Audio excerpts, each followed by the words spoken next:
जय सिया राम। संत तुलसीदास ने अपने भक्तों को इस माया रूपी संसार से पार उतरने तथा इस कलयुग में राम को पाने का सरल उपाय बताया है। जो उन्होंने बताया है कि राम के नाम में सब छिपा हुआ है। तुलसीदास जी राम का नाम की महिमा का गुणगान करते हुए बताते हैं कि सतयुग में ध्यान से, त्रेता में यज्ञ से, द्वापर युग में पूजन करने से भगवान प्रसन्न होते हैं। कलयुग तो केवल पाप की जड़ है और मलिन है। पाप के इस समुद्र में मनुष्यों का मन मछली सा बना हुआ है। कराल कलयुग में नाम ही कल्प वृक्ष है, जिसके स्मरण से भवजाल कट जाता है।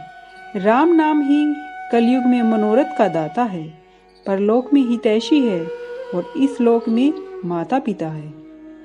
कलयुग में कर्म, भक्ति और ज्ञान नहीं है, एक राम नाम ही आधार है। कलयुग तो काल नेमी रूपी कपट की खान है और राम नाम बुद्धिमान और समर्थ श्री हनुमान जी हैं। राम नाम तो नरसिंह भगवान है।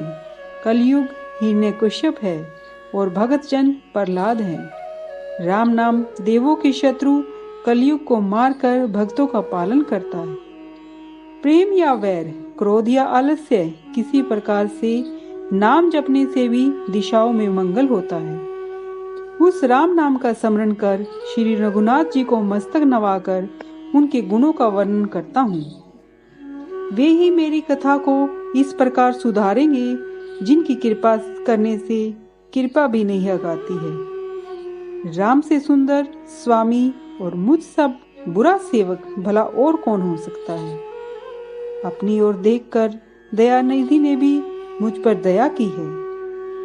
संसार और वेद में भी अच्छे स्वामियों की यही रीति रही है कि वे विनती सुनकर प्रेम को पहचान लेते हैं। धनी, गरीब, गवार, चतुर, पंडित, मूर्ख, मलिन, सुकर्मी, सुकवि, कुकवि, सब नर नारी अपनी अपनी बुद्धि के अनुसार राजा की सराहना करते हैं। साधु, बुद्धिमान, सुशील, ईश्वर के अंश से उत्पन्न कृपालु राजा सबकी सुनकर उनकी बोली, भक्ति, विनय और ज्ञान को पहचान कर मीठी वाणी से सबका आदर करते हैं।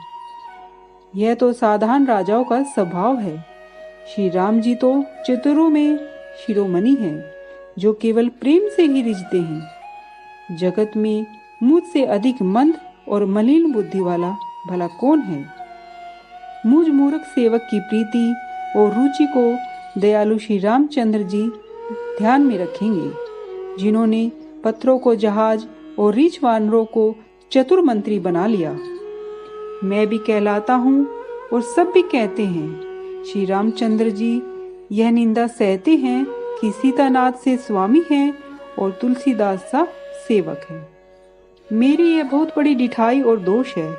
मेरे पाप को सुनकर नरक ने भी नाक सिकोड़ ली है। यह समझकर मैं सहम कर स्वयं ही डर जाता हूँ, परंतु श्री राम जी ने सपने में भी इसकी ओर ध्यान नहीं दिया है। वरन प्रभु ने तो इसको सुनकर दिव्य दृष्टि से देखकर मेरी भक्ति और बुद्धि की सराहना की है। कहने में अच्छी न हो, परंतु अगर हृदय निर्मल होगा तो रामचंद्र जी भक्त के हृदय के प्रीति जानकर प्रसन्न ही होते हैं। प्रभु के चित्त में भक्त की चूक नहीं रहती, परंतु हृदय की भक्ति की 100 बार याद रहती है। जिस पाप से ब्याध के समान बाली को मारा था, सुग्रीव ने भी फिर वही कुचाल चली। वही करतूत विभीषण ने भी की, परंतु राम जी ने सपने में भी इसकी ओर ध्यान नहीं दिया। भरत मिलाप के समय उनका बहुत आदर किया और राजसभा में बहुत बड़ाई की। प्रभु वृक्ष के नीचे और वानर वृक्ष पर बैठते हैं। उनको भी अपने समान बना लिया है। राम ने समान शील निदान स्वामी कहीं नहीं है। हे राम, आपकी अच्छाई सभी को भली है। जो सत्य है तो मेरा भी सदा भला होगा। जय श्री राम।